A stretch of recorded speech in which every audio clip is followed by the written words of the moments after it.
நண்பர்களே, நிறைய பேர் பார்த்தீங்கன்னா இந்த தேலி மீனை நாங்கள் அழிச்சு ஒரு வீடியோ போட்டிருந்தோம். அதில் பார்த்தீங்கன்னா நிறைய கமெண்ட், இந்த மீன் ஒரு உயிர் தானே அது இதுன்னு நிறைய கமெண்ட் பண்ணியிருந்தீங்க. எனக்கு ரொம்பவே கஷ்டமாக இருந்துச்சு.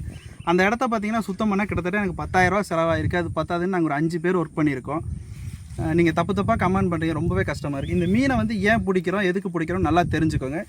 உணவு சங்கிலியில் பார்த்தீங்கன்னா மீனுங்கிறது ரொம்பவே முக்கியமானது. சின்ன மீன் பெரிய மீனை சாப்பிடும், பெரிய மீன் அதை விட பெரிய மீனை சாப்பிடும். இது வந்து உணவு சங்கிலி. இந்த மீன் பார்த்தீங்கன்னா மொத்த மீனையுமே சாப்பிடும். ஒரு குஞ்சில் ஆரம்பித்து இருக்க பெரிய மீன் வரைக்கும் சாப்பிடும்.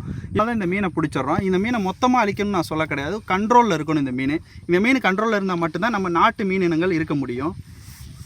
இங்கே பாருங்க இந்த மீன் எவ்வளோ பெருசாக இருக்குன்னு. தேலி மீன் பார்த்தீங்கன்னா ஒரு மீன் சேர்ந்துச்சு அப்படின்னா ஒரு 1000 விரால் மீனை கொண்டுடும். இந்த மாதிரி 1000 மீன் இருந்தால் அந்த குளத்தில் வேறு மீனே இருக்காது. அதனால தான் ஒரு இடத்துல இருந்து இந்த மீன் எல்லாத்தையும் பிடிச்சிட்டு வேறு மீன் குஞ்சு விட்டு வளர்க்குறோம். நாங்கள் ஒரு 100 மீனை பிடிச்சி அழிக்கிறோம் அப்படின்னா அந்த இடத்துல கிட்டத்தட்ட 1,00,000 மீனையாவது வளர்ப்போம். யாரும் தப்பாக நினைக்காதீங்க. இதை உங்களுக்கு புரிய வைக்கிறதுக்காக தான் இந்த வீடியோவே எடுத்தோம்.